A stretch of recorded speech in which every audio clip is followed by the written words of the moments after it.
ndabasuhuje mwebwe mwese abadukurikiranye ku mazina nitwa Mudasumbwa Chantal. Uyu ni umurongo wa YouTube mushyashya twafunguye. Turabasaba ngo muduhe inkunga yanyu uko mubishobojwe kuri uyu murongo mushasha wa YouTube. Channel yacu yitwa MC ari Mudasumbwa Chantal mu mpine. Rero ndabiyegereje mwebwe mwese abumva ururimi mvuga, abanyarwanda, abanyamurenge, abarundi, abanyamasisi, abafumbira n'abandi bose aho muherereye ku isi ariko mwumva ururimi mvuga. Ndabiyegereje kuri uyu murongo mushyashya kugira ngo dufatikanye namwe mu bitekerezo n'inyunganizi. Rero topic yacu y'uyu munsi turi abanyamurenge twabivuze. Mbese niki hari ibintu abantu bajya bibaza ngo se kubera iki abanyamurenge bahindutse kandi mbere hose baragiraga umuco wabo bonyine bihariye. Atese ni ukubera iki muri ibi bihe bahindutse? Ariko impamvu zitera guhinduka zirahari. Birahari ibyatuma abantu bahinduka. Ni ukuvuga ngo impamvu twagiraga umuco wacu bwite nuko twabaga mu gihugu cyacu ari twe bwoko turi ubwoko buba ukwabwo. Kubera ko twabaga ukwacu niyo mpamvu n'umuco wacu wabaga umwe utahindukaga. Ariko ibitera guhinduka k'umuco nuko twagiye tujya mu bihugu bigiye bitandukanye, noneho bityo tukagenda dufata imico y'ahandi. Nka kwa kundi abanyarwanda bajya baca umugani ngo ugiye buryasazi azimira ari nzima, niko njya numva bavuga. Ni ukuvuga ngo umuntu wese iyo avuye mu gihugu ciwe akaja mu kindi gihugu kandi igihugu yemera, iyo ugezeyo imico yaho urayirahura nawe ukumva ari gushimishije. Irya yanyu ukabona wenda warasigaye mwarasigaye inyuma, irya yanyu mukabona mbese nyine itajyanye n'igihe, mukagendana niyo musanze aho ngaho. Nge mbona aricyo kibitera ku rwanjye ruhande, kuko ntago wabana n'umuntu ngo utakugira ibyo umwigiraho nawe ngo abura ibyo akwigiraho. Iteka iyo umuntu abana n'umuntu hari ibyo amukuraho nawe hari ibyo agukuraho. Bityo niko imico igenda ibasheya, ukagenda usharinga imico yawe ugafata iy'abandi nabo bagafata iyawe. Rero natwe guhinduka ntabwo ari ku bwacu, ahubwo ni ibihugu bigiye bitandukanye tugenda tubamo, bigatuma tugenda dufata umuco w'ahandi, bigatuma dufata umuco w'ahandi ujya iwacu tugasa nk'abawibagiwe. Nge nuko mbitekereza. Reka mbaze n'abantu bari inyuma ya kamera, ese mwebwe uko mubyumva, mubona guhinduka k'umuco wacu byaratewe n'iki? Nge navuze ku giti cyanje uko mbyumva, mwebwe mubyumva gute? Nge uko mbyumva numva ari uko icyambere hari kuba abana baravukiye mu bindi bihugu, nacyo gishobora gutera guhinduka kw'imico imwe n'imwe, kubera ko hari abavukira muri Kenya, abavukira muri Amerika, ya mico bakayifata. Birumvikana wa mungani. Hari ikindi nari nasize, kuvukira ahantu. None se wa mungani uzavukira mu kindi gihugu bajye bakwigisha ngo iwacu ngo twagiraga umuco umeze gutya? Ababyeyi ntago babishobora. Bagenda bakubwira bimwe na bimwe ariko byose ntago babivamo utari kuri tere. Buryo iyo umuntu ari kuri tere uraho iyo miciri biroroshe kuyisangamo, ariko kuza bayikwigisha buri gitondo buri munsi buri nimugoroba ntago wabifata cyane kimwe n'umuntu ukiri muri yasi yabo cyangwa hahantu iwabo batuye. None se ikindi cya kabiri, reka mbaze abari inyuma ya kamera. Cya kabiri harimo amagroupe cyangwa ibigare, ibigare societe, cyangwa se inshuti mbi. Societe nyine harimo izo nshuti cyangwa se ibigare. Ibyo ngibyo bishobora gutuma umuco uhinduka. Ni ukuvuga ngo n'ubundi ibigare, urumva bya bigare n'ubundi ni za nshuti zo mu bindi bihugu. Noneho bityo ibyo zikoze ugasanga abana n'abandi bana bagenzi babo ari byo bakoze. Ni ukuvuga ngo umwana akarebera ku byo mugenzi we akora, muri cya kigare nyine umwana akabasha guhinduka. Niko imico yacu yagiye ihinduka. Cyangwa se abana mukavuka ariko ntibabajyane iwanyu ngo mujye mugenda ngo murebe, mujye gusura murebe uko hameze. Nabyo mbona bya gufata umuco byabagora kugira ngo ushire mu bikorwa utarigeze ugera iwanyu ngo uharebe uhamenye ubone uko bigenda. Nabyo biri mu bitera guhinduka k'umuco.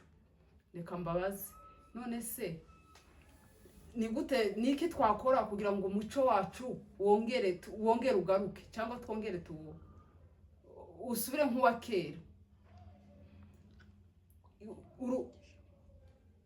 Icyambere harimo nko kwigisha abana, ababyeyi bakegera abana cyane. Kwegera abana cyane birumvikana, nubwo imirimo nyine isa nk'iboshya abantu, ariko nyine abantu bakabigira umutwaro kugira ngo bigishe abana umuco. Nabyo ni byiza. Ikindi mwumva ari ikihe? Reka mbaze abari hirya ya kamera, niki twokora kugira ngo umuco wacu utazacika burundu? Numva twaganiriza abana bacu intwari zacu z'abanyamurenge kugira ngo bakure bakunda igihugu banamenya n'umuco wacu. Ikindi mwumva niki? Ikindi nuko kwirinda za nshuti mbi cyangwa inshuti nyine zitagize, kuko zibigisha indi mico, noneho bakahita bareba cyane imico yabo, bakegera n'ababyeyi. Mbese kigiye kumera kimwe, ariko nukugira kwirinda nyine nk'inshuti z'abanyamahanga, kugendera mu kibumve ko bagomba gusa n'abarya, ariko bagomba kwegera nyine nk'abanyamurenge bagenzi babo, kugira ngo bagume bagire ico babigiraho n'ico babakuraho. Mbese kugira ntuza hagati yabo, kugirana umubano wimbitse ku banyamurenge n'abandi ubwabo hagati yabo, gufata indi mico ndetse no gushakana ubwabo. Nkuko umva abanyamurenge mbere cyaraziraga no gushaka mu yandi niba ari amoko cyangwa se mu bandi bantu batari abanyamurenge, nabwo byari kirazira.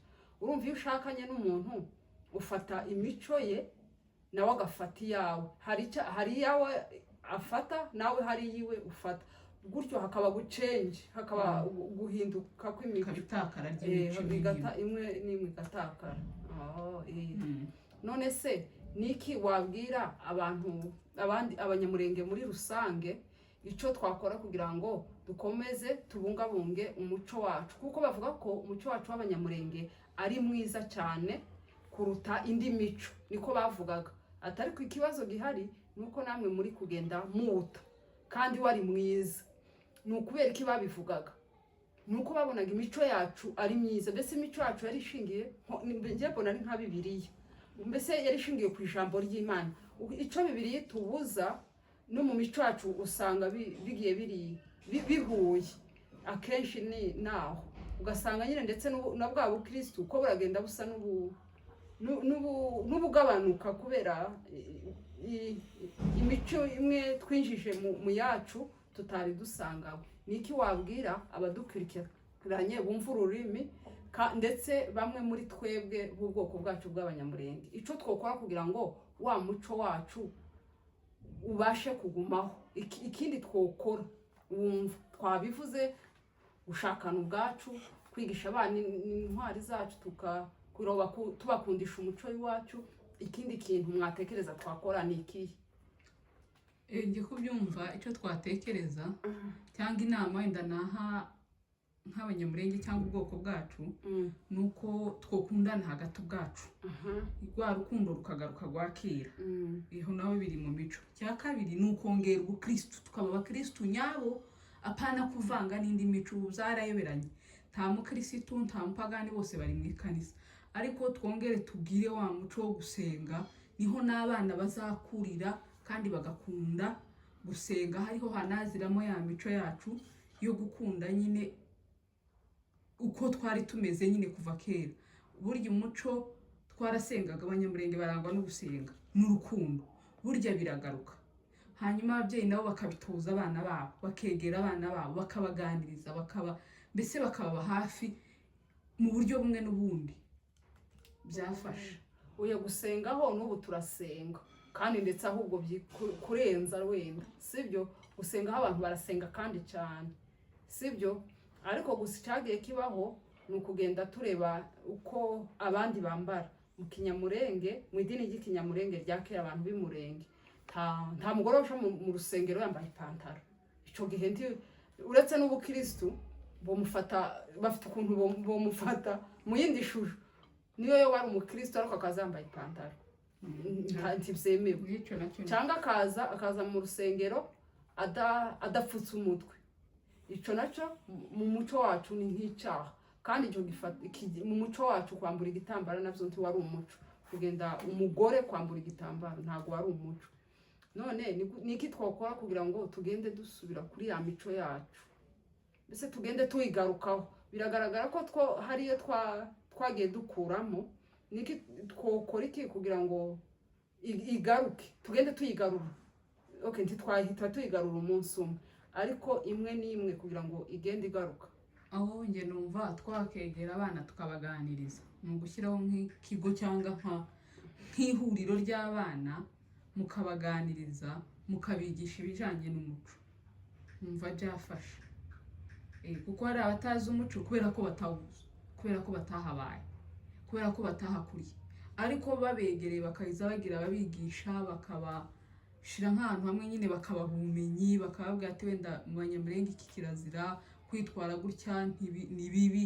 Ico gihe umwana akura azi umuco, akawukurana kugeza uko nawe azaja kuwuha abana azabyara. Cyane cyane twibanze ku bana, ariko n'abantu bakuru bawuzi bari kureka ku bushake. Niki wabwira abantu bakuru? Mbere nyine hari ikiganiro nategereye kuri The King TV, numvise umuntu mukuru avuga ati igihugu carafashwe kandi tugiye gusubirayo, atari iki kibazo twataye umuco. Numva ari The King TV, ariko wari kubivuga ni umuntu mukuru, bigaragara ko yavuye ruguru, ari umuntu w'umugabo, ni umusaza mukuru. None aravuga ati ariko nubwo dusubiyeyo twataye umuco. None se turetse abantu bakuru bo bagiye bawuta ku bushake, kuba bari bawufite ukawuta, utandukanye n'utarigeze uwumenya. None reka tubwire abawuzi ariko bakawica ku bushake, niki mwababwira? Ni ukubabwira bakisubiraho, kuko abo ngabo bo babikoraga nkana, kuko abazi ibintu. Igisigaye gabo kubera ko banabizi, ni ukwisubiraho bagakunda uwabo, bagakunda umuco wabo, kuko umuco w'abantu nyine nibo bantu. Kuko agahugu katagira umuco karacika. None se barabona igihugu nta muco, byo bitanga iki? Ndumva ahubwo wa muco tukwiye kugarura, tukazagenda tukaja mu gihugu tukakibamo neza, n'umuco ukagaruka, kuko bajya bakuru nibo bazafasha abato kuwumenya. Rero numva bakisubiraho tugakunda igihugu, tukiyumva nyine nk'abanyamurenge, tugakunda iwacu. Sawa sawa, murakoze cyane kandi ndabashimiye. Rero ikintu nanjye navuga turangiza, tuzongera tugaruke. Ngenda abwira abantu bakuru bawuretse ku bushake, kuko nimba wararetse umuco ku bushake, kugira ngo uje kuwigisha warawuretse nawe biragoye. Ahubwo abantu bakuru twobanza tukagaruka, tugasigasira wa muco wacu, tukongera tukawibukanya. Noneho twamara kugarura, twamara kuwusubirana, nyuma tukigisha iki abana. Ariko ntabwo tuzaba turi kuwuta ngo tuwigishe kandi natwe tutawushaka. Sawa sawa, ndabashimiye, nakagaruka tuzongera. Imana ibahe umugisha. Sawa sawa, murakoze cyane.